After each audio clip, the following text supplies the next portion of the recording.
Hey guys, it is another evening working on the Flathead Ford V8. Let's see what kind of condition this engine is really in. Thanks for watching. In the last marathon session, we got this engine out and we got it flipped upside down. Took a quick peek around underneath for lack of a better term, underneath the petticoats here, and not really seeing anything too terrible.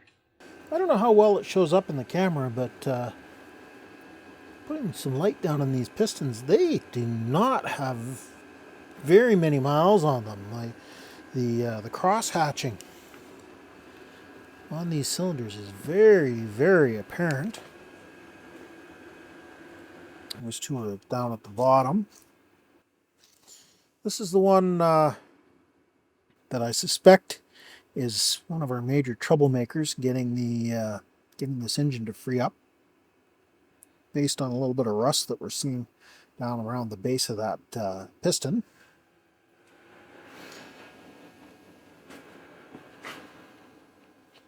And I'm still seeing quite a bit of crosshatch on number one as well. Number three also, I think, is one of the big troublemakers, and it looks pretty good as well. So maybe a little bit of schmooing around that piston, but that might just be sludge that's fallen in there since we've flipped it over. Kind of like this has oil in it. Well, I think where we're going to start with this is I'm going to start peeling off all those pal nuts. You can see there's this sheet metal nut that's put on all of these connecting rod nuts, and those are called a pal nut. They're basically they're like a lock nut. So we'll peel all of those off and get this oil pump off of here, and then we'll start seeing if we can get a couple of these pistons out. So far, I'm liking what I'm seeing, but obviously we got to get this thing completely apart before we can pass judgment on it.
Well, I guess we may as well start pulling some of these out.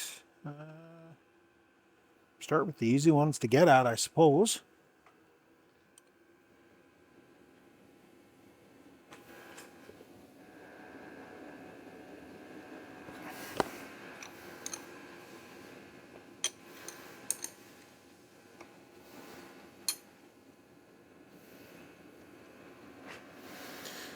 These ones I do want to keep together. I want to keep caps, bolts, everything all in one assembly. I don't have any rod bolt condoms. Let me take a look in the toolbox and see if I have something that I can slide down over top of those bolts to protect the rods.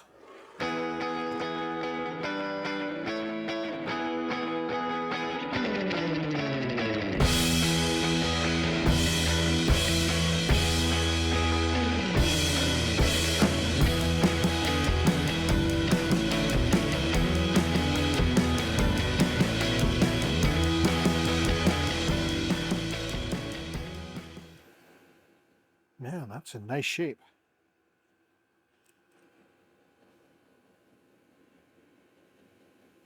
Fleetweight 77.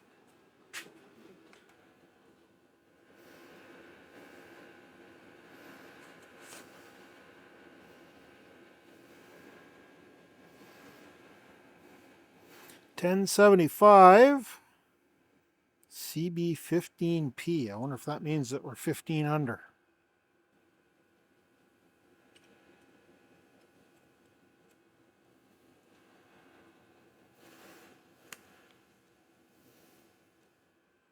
Regardless, we'll pull it apart and see what it looks like.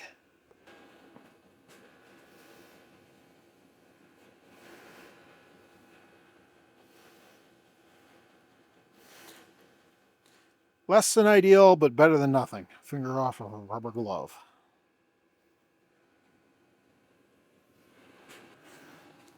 See if this is long enough.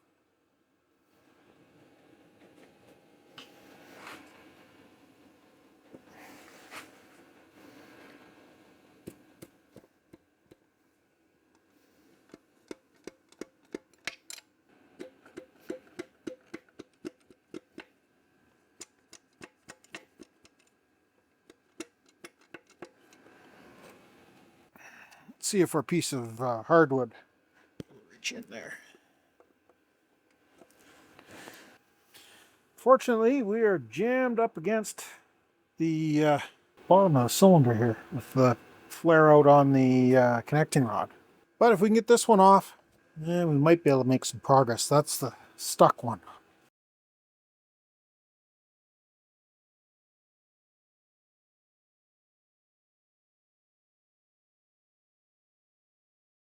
What I'm going to need to do here is get all of these connecting rod caps off that I can, get the main bearing caps off, and then we'll see if we can wiggle the crankshaft around enough to get it out of there. Once I have the crankshaft out, we'll be able to get the rest of the loose pistons removed without running into problems down in here with hitting the skirt of the cylinder. And we'll be able to get the rest of these out of here. Then we can fight with the ones that are still stuck, like this one, number 8. But first step, let's get those connecting rod caps off. I'm over here on the bench. I'm laying out the pistons on numbered pieces of paper towel, and that way we can keep track of what parts belong with what, and hopefully we'll be able to keep things straight.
Well guys, it's good to know that my predictions as to what pistons were loose and what ones were seized were accurate. There's absolutely no way we could have broken this engine free off of the crankshaft, trying to spin it. This thing is just locked up too tight. I've filled these 2 pistons, the back side of them, with diesel fuel, and hopefully that'll seep down around those pistons a little bit. Maybe we can get a little bit of lubrication in there. I've tapped on this one pretty significantly and it's not moving, so we'll continue doing what we're doing and see how it works out. If we make progress with this diesel fuel idea, we can always tilt the engine the other way and hopefully get some on the back of that piston.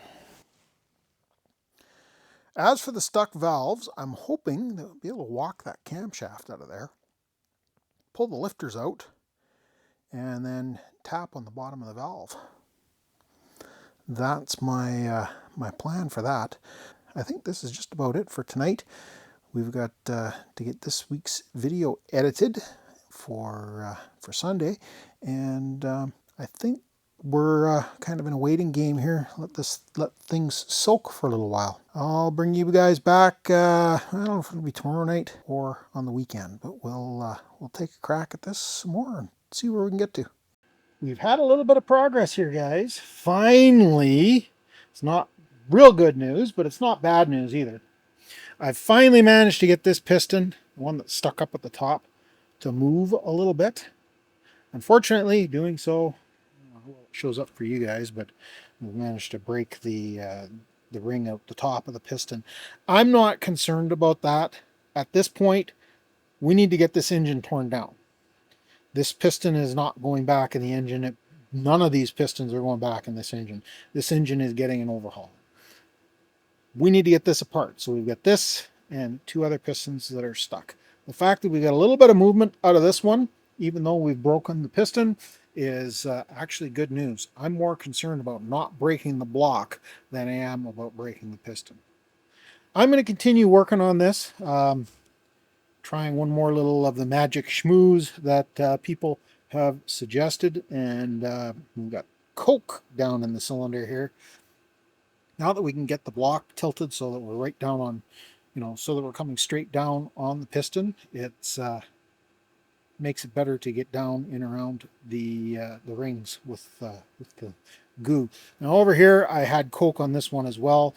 Did it make any difference? I don't know. I've been beating on it here pretty good with the hammer, and as I say, I'm not surprised that we've broken the piston with trying to get this apart. But movement is good. It's gone in probably 3/16 of an inch here at this point, and I'm going to work it back and forth and try and get it out of there. I don't know that there's really going to be room for you guys to see me doing that, but bring it back when I got it out and we can take a look and see what kind of shape that cylinder is in. I've got the piston pushed down, I'd say close to an inch. See the damage that we've got done here with the rings popping out the top of the piston. Not a big deal. I don't know if I broke a ring there. There's definitely a crack in that opening. Not anything I'm terribly concerned about. It looks to me like we're basically down into to clean cylinder wall here. And just to try it, let's fill that piston up full of coke. That's kind of rusty, scaly kind of thing, and I was going to put the cylinder home on it. But let's try coke and see what happens. Maybe we're finding the magic bullet for breaking these things loose.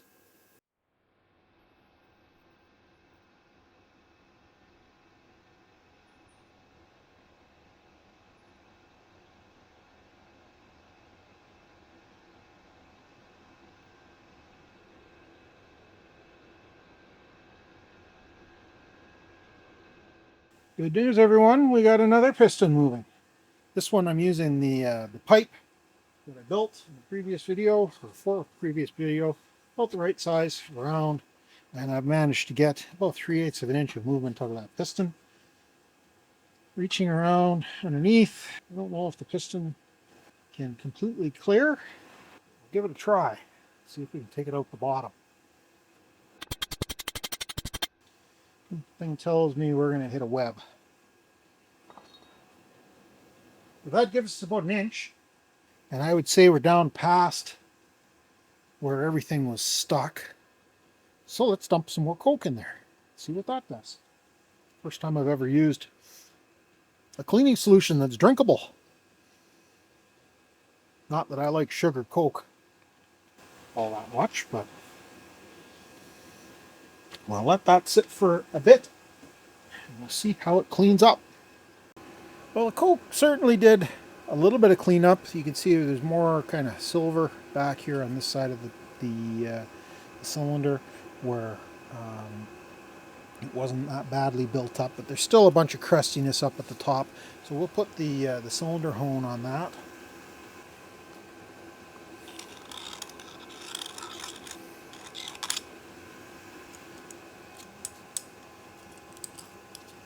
This is just to kind of clean things up.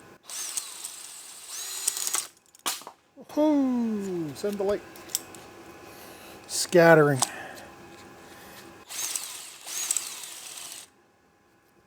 Probably should have the drill in low gear.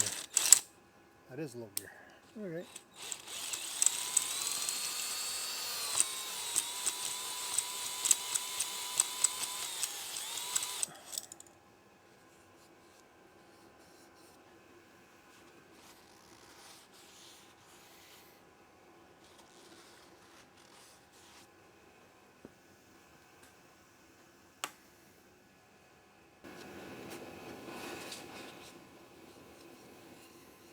Not smooth to the point where you'd want to run it, but I think we're smooth enough that we can probably get that piston out of there. Of course, we've got to flip the engine over to do that. This one has only had coke in it for a couple more minutes. Let's leave it for 10 or 15. We'll flip this over and I'll bring you back and we'll try and beat these pistons out of here.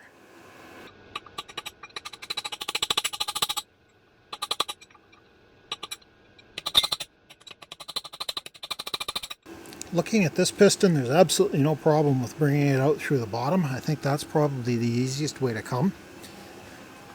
Over here, this one, it's going to be close to this web, but I don't think we have a whole lot more. Now look at the piston. We haven't got this ring clear yet. It's still contained by the cylinder. So from there to there is a couple inches.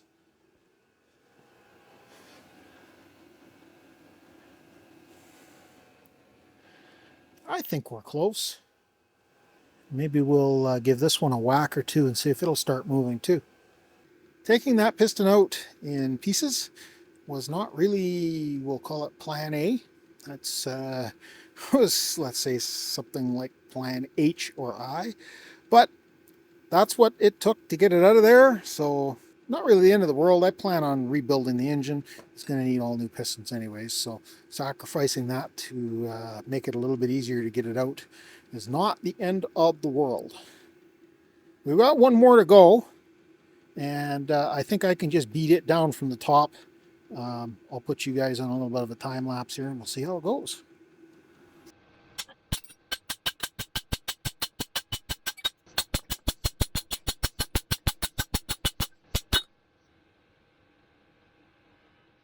All 8 pistons are out. Woohoo! I don't know how well you guys can see down in there, but I can see where the pistons were stuck. And there is a little bit of rust, even in the pistons that weren't really stuck. There's a little bit of rust in there. But it doesn't look too bad. That one was free. That's one that was stuck. It's definitely got a little bit of scale in there.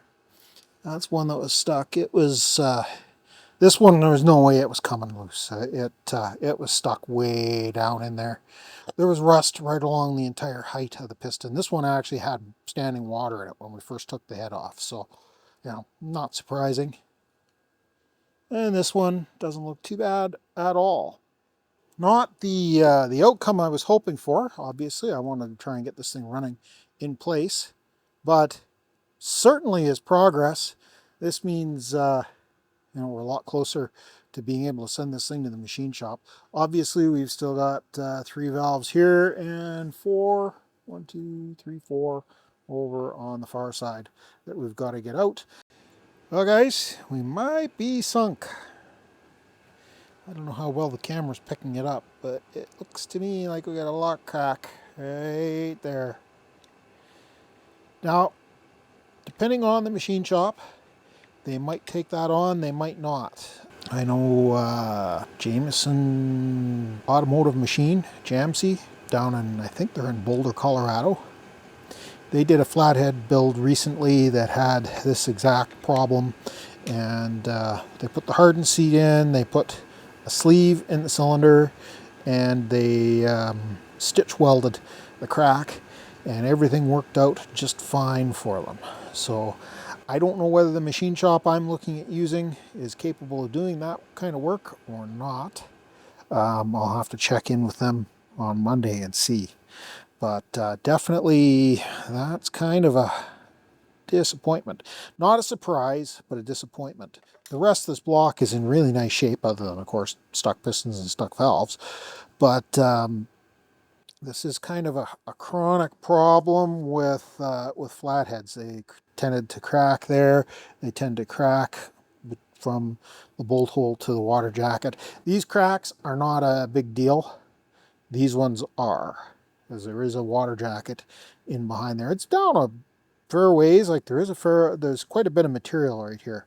But the crack, if it extends too far down into the port, there's not a whole lot of metal in the wall of that exhaust valve. Well, that is disappointing. I'm going to keep working on this. I'm still trying to get these valves out of here. Not really making a whole lot of progress at this point, but I was kind of cleaning up when I noticed that crack. So actually it looks like there might be 2 cracks going through that exhaust seat. But let's get the rest of it stripped down. I'm going to continue poking away here, and I'll only bring you guys back if there's anything like a cracked block that I find that you'd be interested in. Well guys, some bad news. I talked to the machine shop that I had intended on using to do my engine rebuild, and they will not touch this block with a crack in the area where this one is, running from the cylinder into the exhaust port. Absolutely, they say that there's no way they can reliably guarantee that this is going to be a viable block. So not good that we put this much effort into getting this one freed up and hit this roadblock, but life goes on. The good news is I do have a line on about 5 more 8BA Flathead Ford V8s. So hopefully one of those 5, or maybe 2 of those 5, will be viable blocks, and we can continue on with this plan. Otherwise, worst case, I guess I can look at putting a 302 or a 351 in it. Or if I really want to make people mad, I could put a LS in it.